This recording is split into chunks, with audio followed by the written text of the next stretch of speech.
Hello, hi. This video was going to be something else. Originally, I was going to do a little spring reset. I thought, oh, it's April, the clocks have gone forward, everyone and their mums is doing a little spring reset, so the algorithm clearly likes it. There simply couldn't be a better time. I planned it out, I had a list, but I had something else as well. A cold. I'm speedrunning this cold. It's basically over, but it was bad enough yesterday that when I woke up, all I wanted to do was spend the morning wallowing in bed. And then I wanted to spend the next part of the day feeling guilty for wallowing in bed. And then I did some things that were on the list. I just put a podcast on and I didn't film it because nobody wants to see that. So we've changed tack for this video and I still want something nice and cozy. And we might as well take advantage of the fact that some of the list was done. I've tidied the living room. Let's do a little tour. A bookshelf tour specifically. This is a proper old style YouTube video, so whack the kettle on, make yourself a cup of tea, and let's meet over there. Cheers, what have you got? I'm working with a little Twinings Defence extravaganza. This is the one I always have when I'm feeling a little under the weather, although I've nearly run out, so I probably need to fix that. The tea shelf, we'll start with the tea shelf, is an absolute nightmare. I haven't organised it in any way, shape or form. We've got like the suggestion of a little matcha tray here, but there's also just singles. We've got Defence, we've got Dozy Girl, that's a little sleep time tea. I like a little mint tea after a big meal. Carrie's tea, star of the show, that's very good for when my throat's feeling poorly. Yorkshire bedtime, little peach soda, and that's another lemon and ginger. Can you tell I'm an actor? These at the back is Mystery Tea 1 and 2. Her indoors went to a tea making workshop at Bird and Blend and she got to make her own blend. And she just didn't write down what they were. So they're sort of fruity in some way. Now that the weather's turning, I'm gonna do a little cold brew tea extravaganza because nothing as refreshing as a nice iced fruit tea with a bit of sparkling water in it. Ah, divas! Anyway, shall we crack on with the business at hand? I thought what would be quite fun is to go through the shelves and keep a tally of not just how many books are there, but how many I've actually read. And we'll start at the very beginning, because I hear it's a very good place to start. There is an idea of an order, right? There is a sort of vague suggestion of having separated the books into fiction paperback, non-fiction paperback, fiction hardback, non-fiction. That's the idea of this shelf. And then I think there was a brief intent to try and organise it alphabetically, and then I didn't. I haven't separated it into genre because I haven't got the time, Kimberly. So we start with George R.R. Martin's Game of Thrones. I've read the first one. I loved these editions that I've got, which are sort of like landscapes. So that's the first one, and then this is Clash of Kings, which is like a little desert, I think, you know, Danny wandering across. I got halfway through, did I get very close to the end of this book and then not finish it? Oh, that's bad form. Did I get 830 pages in and then stop? That's what is wrong with me. Or, actually more likely, I got to about here,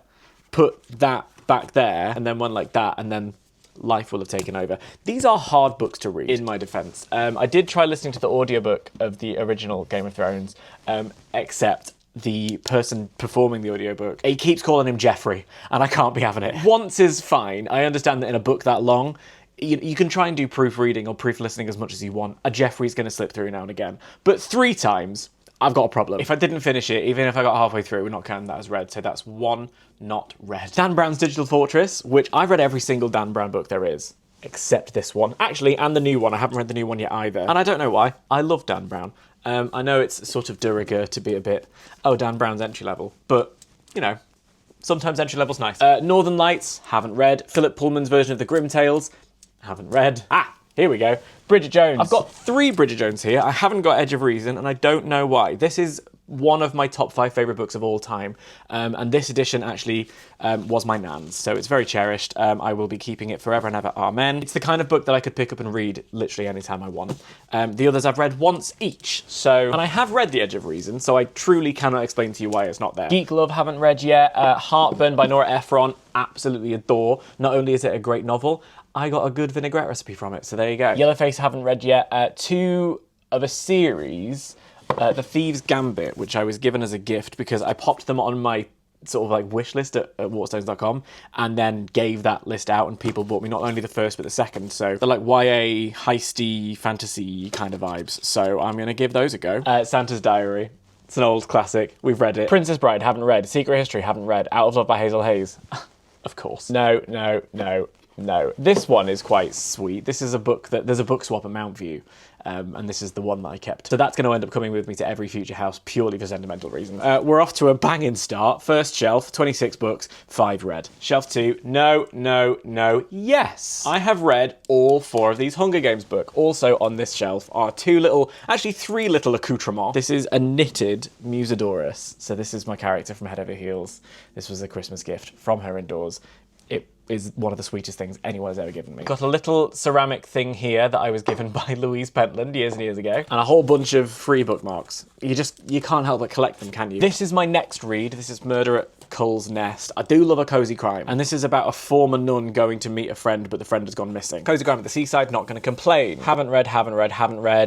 Sherlock Holmes, I've read those. Haven't read this one, because everyone keeps telling me, oh, you should read it, you'll cry your eyes out, and like, that's not a way to sell me a book. Especially when the sky is grey and crying. I don't want to be crying for fun, you know? Apparently, absolutely incredible.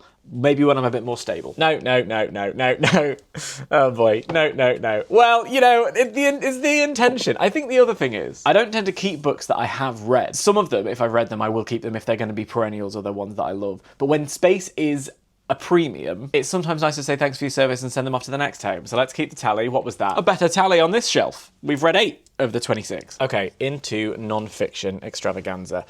This one is going to be interesting. Why do shepherds need a bush? London Underground's history of tube station names. I love this kind of book. This kind of book gives me life. For instance, Wembley is so named because it was a meadow where a chieftain called Wember lived. Wember's Lee becomes Wembley, and that means that when you're at an England match and everyone's shouting, Wembley! It's literal. I love that stuff. That counts. I'm counting that. Mark Kermode, read that. That's a quiz book. That doesn't count. I love this book, Perfumes. It's an A to Z guide of fragrances, which talks about like how fragrances are put together, talks about classic fragrances. This is where I learned that Davidoff's Cool Water fragrance, which was like an iconic 90s male fragrance, is made by the same company, Davidoff, that does cigars, and they wanted their fragrance to be the polar opposite of the idea of a cigar smell. So instead of smoky and heady and woody, they gave you cool and light and fresh. That's interesting stuff. Love that. No, yes! Book about the 2012 presidential election. Big fan. Was a big fan of that one. And I read the other one as well. There were 2 of them, with Game Change and Double Down. The Racket by Conan Island. Really enjoyed this. This is a book about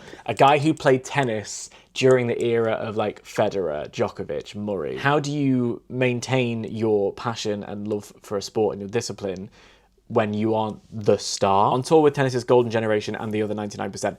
I got this just after I graduated Mount View, and I was such a big fan of it because I liked the idea of, okay, well, I need to know how to be okay with not being the star. Like, my whole view on success completely shifted while I was at Mount View. It went from being like name above the marquee to just happy to be working, to be honest with you. And I was curious about how a sports person's brain thought about that. Highly recommend. No, yes, we're on to another one of my favourite books. It's also about the Underground. Walk the Lines by Mark Mason. He basically walks the length of every single tube line overground. So he started at Walthamstow Central, walked to Black Horse Road, Tottenham Hale. Don't make me do the entire Victoria line, although I could. And it's about like what he saw and learned about London while doing that. I think this was written in like 2012. It would be interesting to know how different it is if he were to do it again now, because I read this in 2013 when I just moved. So London has changed in the past 13 years, but my love for it hasn't. So this book, perennial. Haven't. That's a wrestling book. Haven't. All right. Not the most vintage, but the ones on here that I have read, I've loved. So, is it invasive to do someone else's shelf? I think so. So we're gonna go down. We're off into hardback fiction. Interesting. I can already tell you just from looking at it that we're gonna have a much better hit rate. Not straight away though. The Essex Serpent. This book was the book of the year at Waterstones in Christmas 2016. It was everywhere, and I was working in the goods in department at Trafalgar Square at the time, and I was trying to keep it neat, and every time I would open up another box of this book and I just wouldn't know where to put it. So I bought a copy just as a sort of reminder of perseverance in the face of mountains of obstacles. I haven't read it. I think it might just be a little bit too literary for me, but it's such a gorgeous edition and I have such memories attached to it that she comes with me wherever I go. Spoiled Creatures by my friend Amy. Of course I've read that one. Amy's got a fantastic way of sort of like conjuring all the senses when you're reading. So like if she's describing some food, it's so well described you feel like you can taste it. The sounds, the feel of the weather. It's so brilliantly conjured. No, yes. Here's another fave, Thursday Murder Club by Richard Osman. This is very special because this was the first book that I managed to read in 2020, because I don't know about you, I had a bit of a rough one. And so my brain was sort of trapped and I couldn't really get anywhere. It was the perfect kind of cozy crime escapism that I absolutely adored, and I went and picked it up, read it cover to cover over the course of about 2 days. So I was very grateful for this book, and I haven't read the sequels. There's Dan Brown, haven't read that. Yes, have read Rewitched. Already tried to read it during Mount View, didn't manage it, so I read it last autumn instead. Very keen, and there's a couple more in the series, so I'll be reading that. Emily Henry, these are the only 2 Emily Henrys I've ever read. I've loved them both. David Nichols, this is the first book in a really long time that I read and went, I'll be reading you again, 100%. Within pages, I was like, this is an absolute favourite. Just the way it's written, the concept, the characters within it, and I adored it. So that's a perennial favourite. Here's a copy of the Da Vinci Code in hardback that I got at Shakespeare and Company in Paris. This is one of my favourite books of all time. And I know it's also the book that's the most donated to charity shops, but I'll be completely honest with you, call me basic, I don't mind, because I love it so much, and this edition I think is quite fun. When you're in Paris and you find a hardback edition, it's obviously lost its dust jacket, but I almost don't care. Book set in Paris, I was in Paris, you had to. No. The Sunrise on the Reaping, I haven't finished it. I got to part 3, and I had to start writing my dissertation for my master's degree, so you can all be kind and let me off, but I will be finishing it before the movie comes out. I know how it ends. The clues have been there, and if the clues weren't there, the spoilers on the internet certainly were. I think that was quite a successful shelf. No.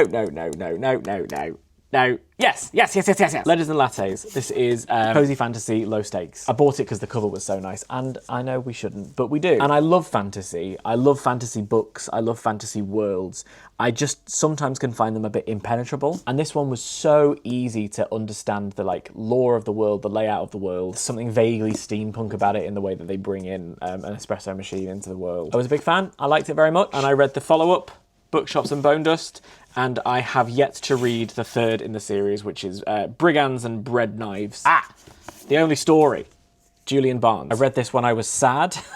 It's the story of a relationship over several years, and it's just so beautifully written. I also read it on holiday, so it's got that gorgeous, sea air feel to it now. Handmaid's Tale. I've never read the physical book, but I've read the audiobook, and that counts, my friends. I'll not be hearing it. Haven't read that. Have read Gatsby, not this edition, but isn't this gorgeous? The most recent book I read, Liza Minnelli's autobiography. This was a fascinating, eye-opening read. I do sort of read some celebrity biographies with a bit of a cynical eyebrow these days. However, there's an exceptional amount of empathy for her mum in this book, given the way that her mum treats her. I thought that was really interesting to read about. Very much a hurt people understanding from Liza.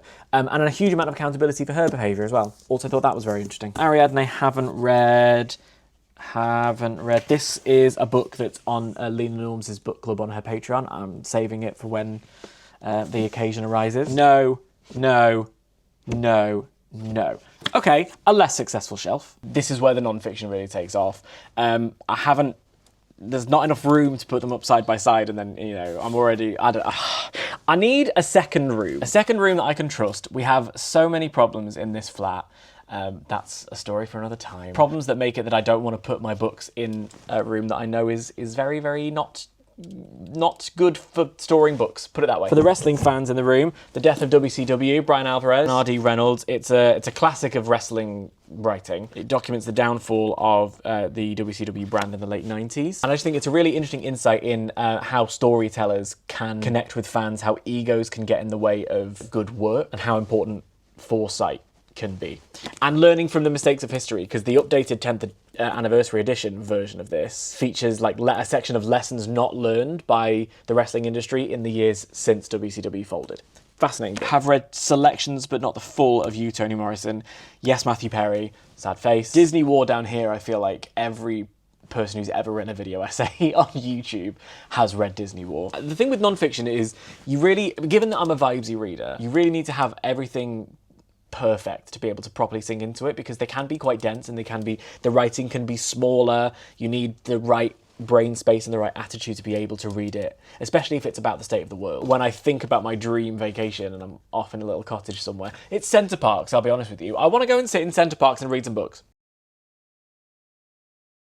small crisis insofar as I forgot to add this one to the list. This is the one I'm currently reading, All the Mothers Hate Me by Sarah Harmon, which was picked from a list of 3 by folks over on Instagram, and I'm enjoying it very much at the moment, so this will add to the tally. Having totaled everything up, we've got 150 books over there, and I've read 43 of them, which works out to roughly 30%, if I'm being generous and rounding up. You know how at uni you've got a pass and a fail grade? What you consider a pass and a fail grade? What percentage of books read on a shelf do you consider to be a pass and a fail grade? Let me know in the comments. As I'm sitting here, I'm looking over there at all of my academic books, and I'm not apologising for not including those in this particular tally, because I think reading an academic book cover to cover for fun is an act of sadism. I enjoy dipping in and out of them, don't get me wrong. And then next to me over here, I've got Cookbook Corner, which we'll dive into another day. Thanks for coming with me on this little tour. I had a lot of fun looking over there. I hope you did too. Let me know if you'd like to see more of this kind of thing. Be good to yourselves and each other. I'll see you next time I see you.